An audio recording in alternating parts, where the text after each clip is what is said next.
Olá, boa noite. Amanhã iremos todos às urnas para escolher o prefeito e um vereador para compor a Câmara Municipal. Aqui em Belo Horizonte serão eleitos 41 parlamentares. Em 17 cidades mineiras, só um candidato concorre à vaga de prefeito. Mas em Belo Horizonte, por exemplo, temos o recorde de 15 candidatos disputando o seu voto. Esta é a primeira eleição realizada durante uma pandemia. Isso mudou a forma dos candidatos fazerem campanha. No dia do voto, a Justiça Eleitoral adotou novos procedimentos para os mesários trabalharem e para os cidadãos exercerem o seu direito de escolher o governante e os vereadores da cidade. E para falarmos sobre os diferenciais e os desafios dessa eleição, estamos recebendo aqui no estúdio o analista político Carlos Barbosa. Seja bem-vindo, Carlos. Prazer o meu, prazer estar aqui presente numa mesa tão renomada. Prazer estar aqui participando do programa. Excelente, você vai nos ajudar muito nessas discussões. E ao meu lado também, mais dois jornalistas entendidos em política. O diretor de jornalismo da Band Minas, Murilo Rocha. Seja bem-vindo, Murilo. Obrigado, Inácia. Boa noite a todos. E também conosco, Orion Teixeira, que é o nosso comentarista de política. Orion, seja bem-vindo ao grupo. Boa noite a todos, Inácia, Murilo, Carlos, prazer. Carlos, vamos começar com esse ineditismo de termos a eleição com o maior número de candidatos. 15 aqui em Belo Horizonte, mas em outras cidades do Brasil, essa situação de ineditismo também se repetiu. E a minha pergunta é, isso é bom para a democracia? Isso ajuda o eleitor ou isso confunde tudo? A ampliação de candidatos, isso é muito importante, é muito interessante. Isso acontece desde o processo democrático atual, desde a Constituição de 88, a pluralidade de ideologias ligadas a partidos políticos, isso vem crescendo. Isso é natural. Quando se tem um número grande de candidatos, significa dizer que existe um número grande de propostas. Isso em tese. O que, evidentemente, nós temos que observar é se esse número, essa quantidade de propostas realmente são apresentadas, foram apresentadas diante desse processo eleitoral.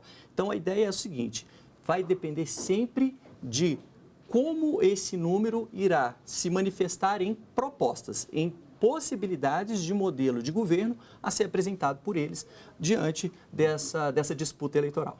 Deixa eu saber de vocês também, Murilo e Orion, a percepção de vocês que circulam muito, que conversam com muitos eleitores, mas sobretudo com políticos. Qual que é a percepção, por exemplo, Murilo, que você tem dessa lista maior e mais ampla de candidatos aqui na capital, por exemplo? Primeiro, acho que a eleição deste ano, além dos fatores que o Carlos listou aí, há a questão que, pela primeira vez, não há possibilidade da coligação para vereadores, o que acabou também o maior número de partidos querendo lançar a chapa para o executivo para também fazer propaganda, para puxar os seus vereadores, fazer propaganda para o partido. Acho que esse é um fato também relevante, tem que ser considerado. Para não passar despercebido o partido na eleição, né? Exatamente. Agora, eu acho que aqui na eleição de Belo Horizonte, não sei se os colegas concordam, fica claro que essa grande quantidade de candidatos não se expressou nessa grande quantidade de diversidade de propostas. A gente vê aí que foi uma eleição muito pulverizada, tanto no tempo de TV, como também na representatividade também. Não se viu grandes correntes, né? Se viu o prefeito Alexandre Calil contra os outros 14 ali meio perdidos, sem saber qual linha adotar. Você não sabe, na verdade, ninguém bateu de frente contra o prefeito e também ninguém apresentou nenhuma proposta, nada fora do comum. Acho que por isso também o prefeito Alexandre Calil tem uma margem tão grande aqui, porque os outros candidatos ficaram meio perdidos, talvez nesse excesso até de representatividade, excesso de concorrência. Essa é a minha visão. E você, houve há um excesso de candidatos, né? E a falta de quê?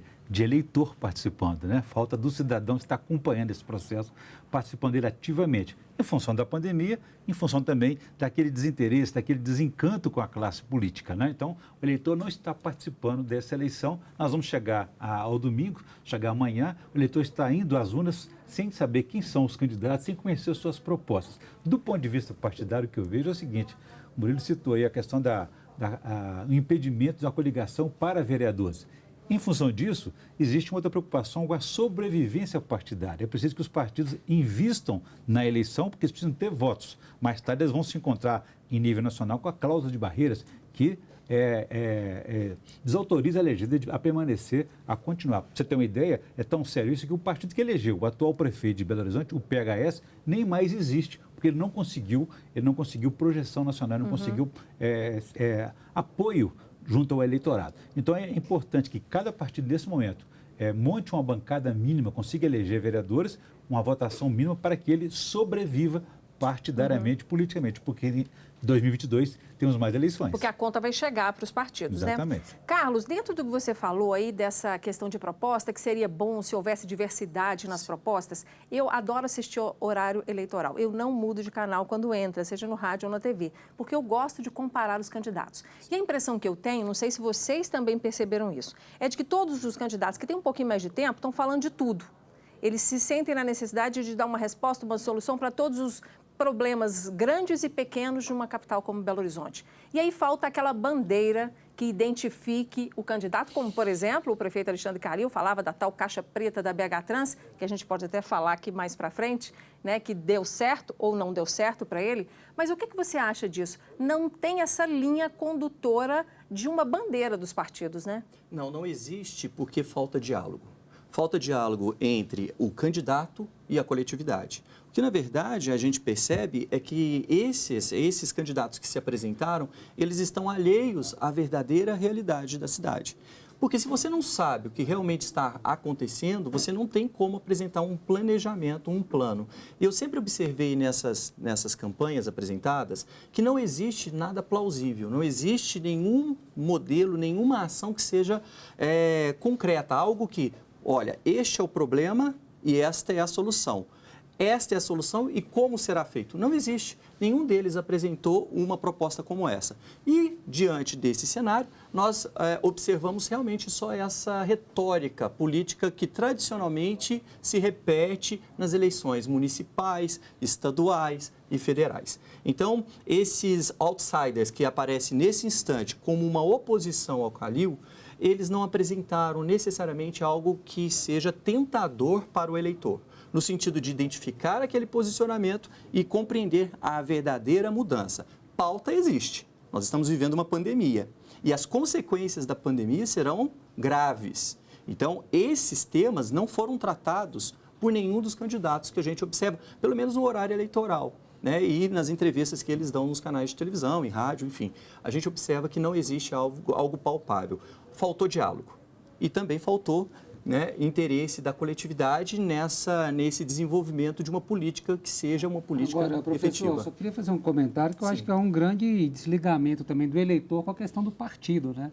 O eleitor não liga mais para partido, só liga para rejeitar. Você vê o candidato Nilmário Miranda do PT, está aí com 2% de intenção de voto, mas nas pesquisas é o candidato com a maior rejeição. Mais de 20%. Por quê? Isso é explicado por ser do PT, que foi, né, um partido realmente demonizado aí nos últimos anos, envolvido em escândalos de corrupção. Então, assim, hoje o partido serve apenas para uma rejeição. O que a gente vê hoje é um concurso de perfis mesmo dos candidatos, a personalidade dos candidatos que está sendo julgada. Você vê o PSDB, a candidata do PSDB, ela praticamente nem parece que é do PSDB, ela não cita nenhuma figura do PSDB, as cores do partido foram alteradas. Né? O passado do PSDB foi apagado, né? Foi apagado. Então, acho que é uma eleição de personalidades. E nessa daí o prefeito levou uma vantagem por já estar mais tempo exposto e também por ter uma personalidade, goste ou não, marcante. Agora, será que isso forte. que o Murilo está apontando é uma coisa característica da eleição municipal? Porque na eleição geral, né, que envolve governadores, deputados e presidente da República, ela é mais acirrada para partidos, né? Quando se tem uma eleição municipal, a pessoalidade conta muito. A retórica conta demais, né? O Calil, ele surgiu nas eleições passadas, ele foi eleito nas últimas eleições, utilizando um diálogo ali direto com a coletividade, se apresentando como uma oposição à velha política, né? Ele, né, dizia que iria abrir a caixa preta da BH Trans, esses gatilhos políticos muito importantes que fizeram com que ele chegasse ao poder. Atualmente não se tem nenhum tipo de gatilho nesse sentido, não existe uma retórica nesse sentido e a questão dos partidos, né, voltando ao ponto central da pergunta, a dúvida em relação aos partidos é porque nós vivemos uma crise de representatividade que se atribui aos partidos políticos a responsabilidade por isso. Porque muitos candidatos, quando chegam ao poder, ao invés de colocar em prática toda aquela promessa realizada nas eleições, visam interesses partidários, interesses de coligações. E isso acaba gerando um descrédito na população no que tange aos partidos, indo direto ao candidato. Nos municípios é natural que isso aconteça. Nos municípios, as eleições municipais, a pessoalidade, ela conta muito, porque nós estamos falando de uma figura que naquele local se destaca. Pegando esse gancho aí, Inácio, que você falou da marca ou do gatilho, né? Eu acho que é uma campanha para marqueteiro descabelar, porque não acha como tocar a alma do eleitor. Parece que nada faz diferença, exatamente. né, Orion? Ninguém está querendo ouvir, saber por quê. Aí o Murilo falou na demonização do PT, do PSDB. Eu quero colocar uma outra discussão aqui. Eu acho que realmente o marketing que está prevalecendo ainda é aquele que elegeu Calil, do apolítico, do chega de política, a velha política contra a nova política. Zema também se beneficiou disso, depois veio Bolsonaro, na mesma frequência. Agora, eu quero dizer o seguinte, que a Operação Lava Jato, ela teve as suas contribuições importantes, acertos e desacertos. Um deles foi o desmonte da classe política, o descrédito total da classe política. Com isso aí, qualquer um que chegue e diz que vai fazer diferente, vai abrir uma caixa preta de algum lugar, ele vai fazer diferente, ganha mais credibilidade, porque os políticos estão desacreditados perante a população, que foi uma herança negativa aí da Operação Lava Jato. Concorda? Concordo plenamente. A Operação Lava Jato, ela contribuiu demais com esse cenário que nós vivenciamos de renovação. No entanto, eu acho que esse processo, o processo de controle dos atos políticos esse controle precisa continuar. Não continuar nas mãos de instituições públicas somente, mas também da coletividade. Eu acho que o processo da Lava Jato, do Mensalão, Lava Jato e todos esses processos que atingiram a classe política, eles precisam ter continuidade. Mas não é só isso. A gente tem que identificar quais são as ações que os atuais políticos, fazendo ali um processo mesmo de responsividade, o que eles estão fazendo e se eles merecem estar ali. Então, a questão da Lava Jato ela é importantíssima, ela trouxe, mas precisa ser dada continuidade. Me parece que com o enfraquecimento evidente da Lava Jato, nós temos ainda a velha política sendo colocada em prática no Brasil. E isso precisa ser superado. Precisa ser superado por quê? Porque essa política ela não tem mais espaço aqui desde a Constituição de 88, mas infelizmente a gente... Nas cidades do interior, ela é muito frequente. A gente sabe que os caciques comandam muito esse jogo eleitoral no interior, né? Mais do que caciques, né? São coronéis políticos que ainda sobrevivem na base do toma lá da cá, porque eles levam o benefício para essa população desassistida e desamparada, porque o poder central, o governo de Minas Gerais e algumas regiões a mais de 600 quilômetros da capital, sequer sabem quem que é o governador, sequer recebe algum tipo de benefício da administração pública. Antes da gente ir para o intervalo, eu quero colocar mais uma questão, começando ouvindo a sua opinião, Carlos, sobre apadrinhamento político. A gente tem discutido isso muito, inclusive, com o Orion, no jornal, que ele é o nosso comentarista, no Jornal Band Minas, que parece que está perdendo um pouco o efeito do apadrinhamento. Em Belo Horizonte, 2 candidatos tentaram trazer para si o apoio de Bolsonaro, né? Nós tivemos aí o Lafayette Andrada fazendo esse chamamento ao eleitor e também o Bruno Engler, colocando até vídeo do Bolsonaro ao lado dele, sugerindo-o como candidato. Mas não parece ter surtido efeito para os dois, pelo menos nas pesquisas de intenção de voto. Qual que é a sua percepção do valor de ter um padrinho forte? Incluindo aí, por favor, cara, só para acrescentar, temos também o caso do ex-presidente Lula, com o Nilmário, e também o Romeu Zema, governador, com o Partido Novo, Rodrigo Paiva. Verdade, boas lembranças. Obrigado, Orion. Bom, a questão desse apadrinhamento, quando se tem eleições municipais, esse apadrinhamento não é tão forte como se vê nas eleições estaduais, e federais, obviamente. A questão da presença dessas figuras políticas nacionais e estaduais diante desses candidatos que se apresentam aqui em Belo Horizonte especificamente, isso se mostra que esse efeito ele não atinge os municípios conforme a gente observa em outros cenários. Mas a questão principal é que, de uma certa forma, nós temos um presidente que tem uma aprovação limitada e uma rejeição muito grande. E o governador do estado também, ele está ali dividindo opiniões dos mineiros. E aqui em Belo Horizonte não é diferente. Romeu Zema, ele foi a dialética, a oposição ao governo do Calil, a gestão Calil. Calil sempre entrando ali em conflitos com o Zema. E aí nós temos, de um lado, o Calil com uma ampla aprovação na sua gestão e o Zema dividido. percebe-se, então, que esse capital que a gente fala para o candidato, né, do Novo aqui na Prefeitura de Belo Horizonte, ele não é algo automático. Esse processo de transferência não acontece automaticamente, principalmente por causa da limitação do capital político do governador, limitação do capital político do presidente da República. Mas me dá a impressão de que acontece cada vez menos automaticamente. Parece que o eleitor está mais desconfiado do que em anos anteriores? Lembra do efeito Dilma Rousseff? Que o capital político de Lula foi transferido automaticamente para Dilma, e a gente sabe que a gestão Dilma não foi um primor de governo. A Dilma ela teve uma série de barreiras ali, uma série de consequências negativas para a economia, e isso foi uma transferência automática. Diante daquele fenômeno ali, eu destaco, hoje a população ela está mais atenta às propostas do que as indicações. Acho importante saber falar isso daqui, é importante a gente debater isso, porque a população hoje está mais informada. Hoje nós temos mais meios de comunicação, mais meios de informação melhores do que no passado, que se utilizava muito essa transferência, ou tentativa de transferência política, de transferência de capital político para esses candidatos. Hoje não existe mais, né? E isso está cada vez mais se enfraquecendo, principalmente por causa dos meios de informação. Redes sociais, nós estamos falando aqui de canais de televisão que abrem debates como a Band, enfim, existem vários mecanismos. Hoje é diferente. O que você acha, Murilo? Eu concordo com a análise do professor e acho que também que essa questão da eleição municipal realmente ela tem uma lógica diferente. Até o tempo que ela ocorre é diferente. Como a eleição para governador geralmente é simultânea à eleição para presidente, essa transferência é mais fácil. Você citou a questão da Dilma, você pode pensar no Haddad também, aquele momento complicado para o PT, ainda assim conseguiu Lula conseguiu transferir votos para botar o Haddad no segundo turno. Mas eu acho que cada vez está sendo usado menos e na eleição municipal isso é menor ainda.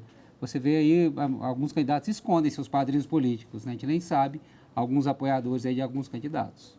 Quer encerrar com algum comentário? Sim, eu gostaria de deixar um comentário e até uma pergunta para o professor, para o bloco seguinte, se não for possível nesse, é a questão do caráter plebiscitário de uma eleição. O eleitor vai às urnas, ele vai avaliar, naturalmente, o que está em julgamento é a gestão atual do prefeito Alexandre Calil. Mas isso respinga também no governo estadual, na sensação que ele tem de que do efeito do governo Bolsonaro, o efeito do governo sobre os candidatos desses, respectivamente, desses governantes. Como que fica isso até agora e depois também para as eleições futuras, tá? Próximo bloco, vamos guardar a resposta então.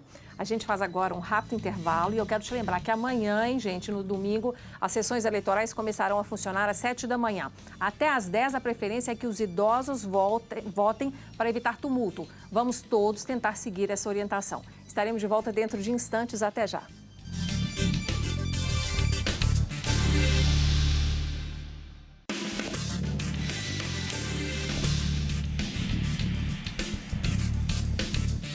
Estamos de volta com o programa Entrevista Coletiva, que hoje discute os desafios, diferenciais e bastidores das eleições para prefeitos e vereadores. Amanhã será o momento de irmos às urnas. Pela primeira vez, a Polícia Federal e a Polícia Militar irão usar drones para monitorar a ocorrência de crimes eleitorais como boca de urna ou transporte ilegal de eleitores. Estamos em 4 aqui no estúdio discutindo este cenário de uma eleição em plena pandemia e o analista político Carlos Barbosa é o nosso convidado. Carlos, o Orion Teixeira, nosso comentarista de política, deixou uma pergunta em aberto para você, falando aí sobre o voto funcionar também como um plebiscito que avalia a gestão dos candidatos que estão, por exemplo, em reeleição.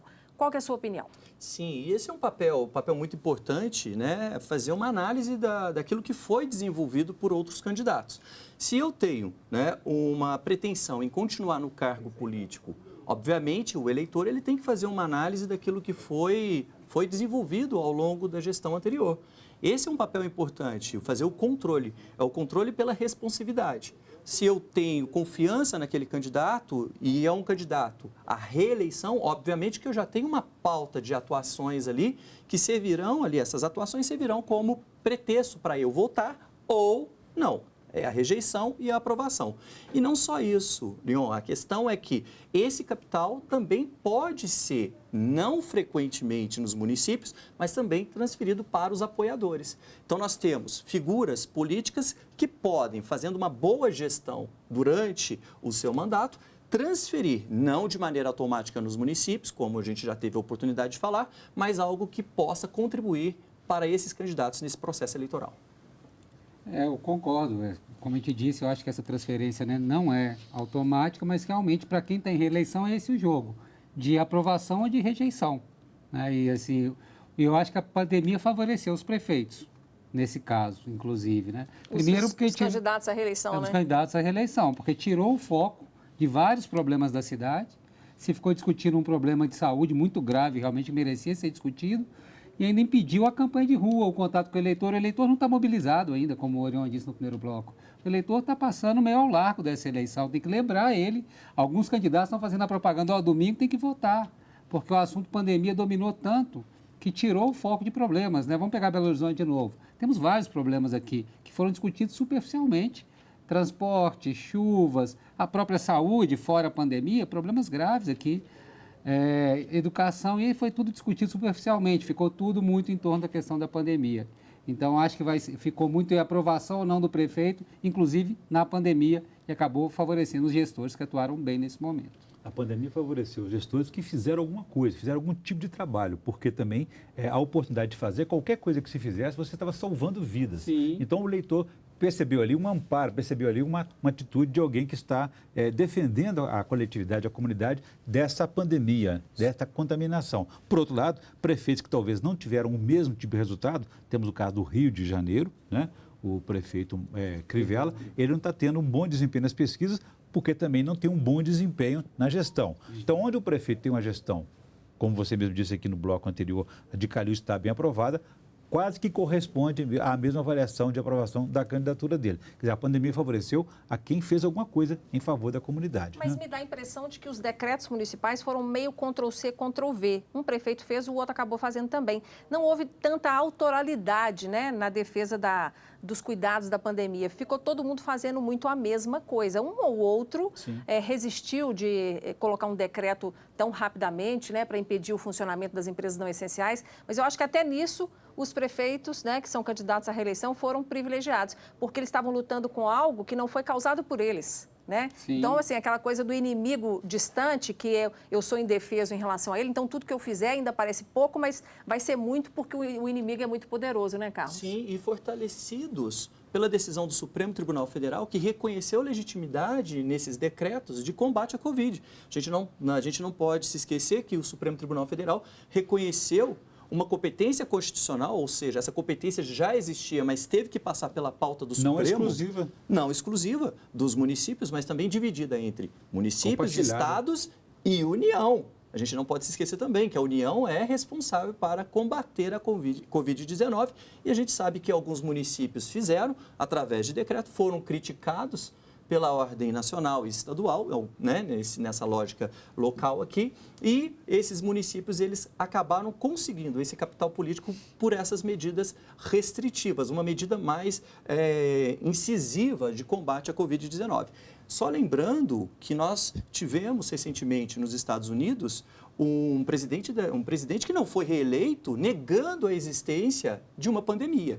Ele liderava antes da pandemia. Ele liderava, agora imagina. Antes da pandemia, ele perdeu por causa da pandemia. Aliás, ele nega, inclusive, o resultado da eleição. Ele é negacionista mesmo. Ele é totalmente... Teve eleição? Não sei se teve eleição, Ele é negacionista. Então, ele se colocando como uma oposição à própria pandemia, negando a existência da pandemia e as consequências da pandemia, ele acabou não sendo reeleito, né, mesmo tendo nas suas próprias mãos a maior potência do mundo, a maior máquina pública do mundo, né? Então, isso daí mostra perfeitamente que aqueles que adotaram uma medida de contenção em prol da vida saíram na frente. Inácio, me permite uma questão Claro. aqui. Em função da pandemia, né, somada aí à questão do desencanto com os políticos, você acredita que vai haver uma abstenção muito grande amanhã, muito forte?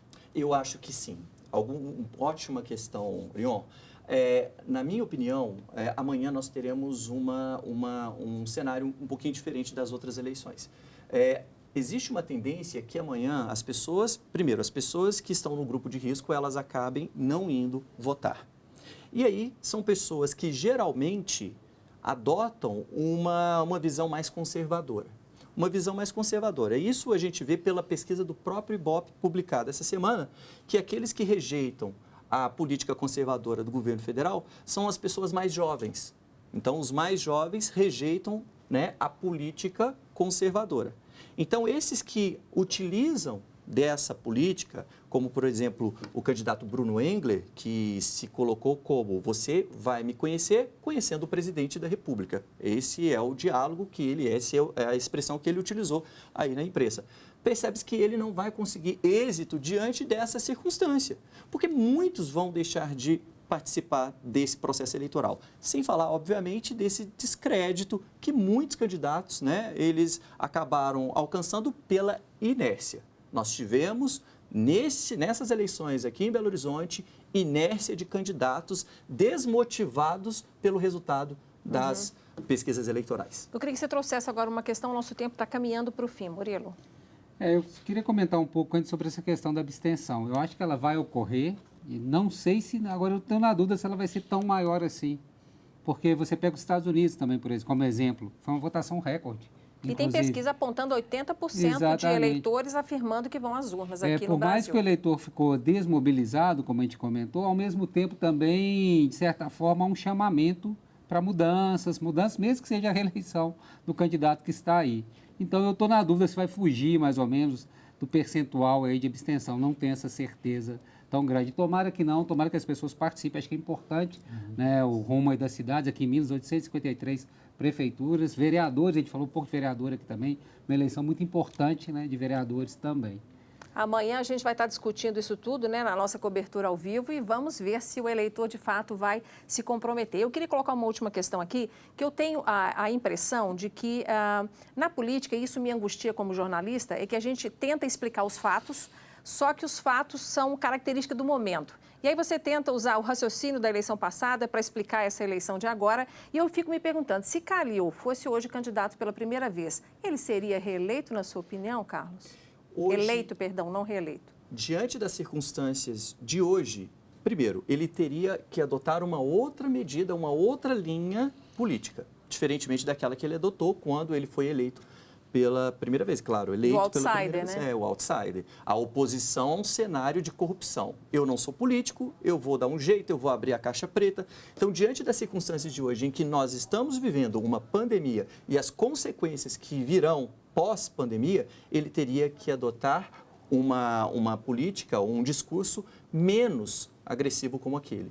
Teria que adotar uma outra forma de conquistar o eleitor. Ok. E você, para a gente encerrar rapidinho sobre esse tema, Orion? Eu acho que, curiosamente, assim, o Calil ele comete um sincericídio, né? Isso conquista as pessoas. Aqui onde ele diz, por exemplo, que a saúde de Belo Horizonte é uma porcaria, mas é a melhor porcaria do Brasil. Quer dizer, é um marketing dele, E né? você, Murilo? Eu acho que sim, porque ele se mostrou, na verdade, um grande político. Mesmo com o discurso de não político, se mostrou um grande político, no fim das contas. A gente não pode voltar o tempo para saber, né, como que seria antes e como que vai ser agora no domingo, a gente vai saber. Carlos, muito obrigado pela sua presença, Eu agradeço a todos. Obrigada, viu, Orion e Murilo. Boa noite. Bom, encerramos por aqui o nosso programa com a esperança de ter levado até você uma discussão útil e bem fundamentada sobre as eleições para prefeitos e vereadores. E eu lembro que as sessões eleitorais estarão abertas a partir de 7 da manhã, com preferência para a votação dos idosos, até às 10 horas. E a cobertura da Band também vai começar cedo com os nossos repórteres, acompanhando toda a movimentação nas zonas eleitorais e, claro, estaremos junto com você até o encerramento das apurações. Obrigada pela companhia.